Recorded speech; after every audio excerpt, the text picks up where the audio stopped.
သက်12နှစ်အရွယ် Ellen ဟာသူ့ကိုထိန်ပေးရတဲ့ကလီထိန်မလေး Enda ကိုတစ်ဖက်သက်သဘောကျနေခဲ့တာပါမိဘတွေခရီးသွားနေတဲ့အချိန်မှာတော့သူတို့နှစ်ယောက်တည်းအိမ်မှာကြံနေခဲ့ပါတယ်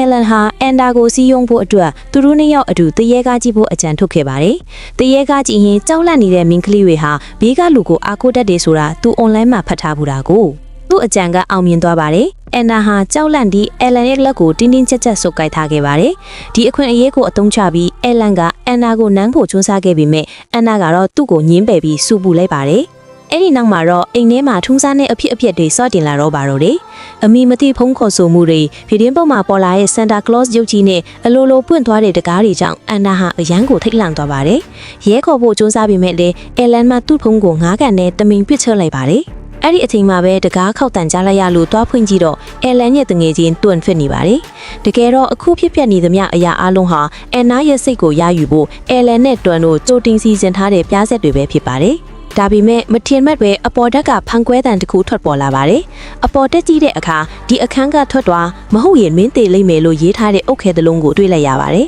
။အကြောက်လွန်ထွားတဲ့တွန်ဟာအပြင်ကိုပြေးထွက်သွားတဲ့အချိန်မှာပဲတနတန်တစ်ချက်ထပ်ပေါ်လာပြီးတွန်ဟာပွဲချင်းပြီးလဲကျသွားပါတော့တယ်။အန်နာဟာကြောက်လန့်တကြားနဲ့အယ်လန်ကိုဖတ်ထားပြီးအပေါ်တက်ကိုပြေးတက်သွားပါတယ်။အိမ်ထဲမှာတနက်ကင်ထားတဲ့မျက်နှာဖူးစွပ်လူတစ်ယောက်လိုက်ရှာနေတာကိုမြင်လိုက်ရတဲ့အတွက်သူတို့နှစ်ယောက်ပြီးတို့ထဲမှာပုန်းနေခဲ့ကြပါတယ်။ဒါပေမဲ့အဲ့ဒီမျက်နှာဖူးစွပ်လူဝတ်ထားတဲ့အင်ဂျီဟာတွန်းရဲ့အင်ဂျီနဲ့တူညီတာကိုအန်နာသတိပြုမိထားပါတယ်။အားလုံးဟာအယ်လန်ရဲ့အစီအစဉ်တွေလို့သူထင်လိုက်တဲ့အချိန်မှာတော့သူလုံးဝမမျှော်လင့်ထားတဲ့အရာတစ်ခုဖြစ်ပျက်ခဲ့ပါတော့တယ်။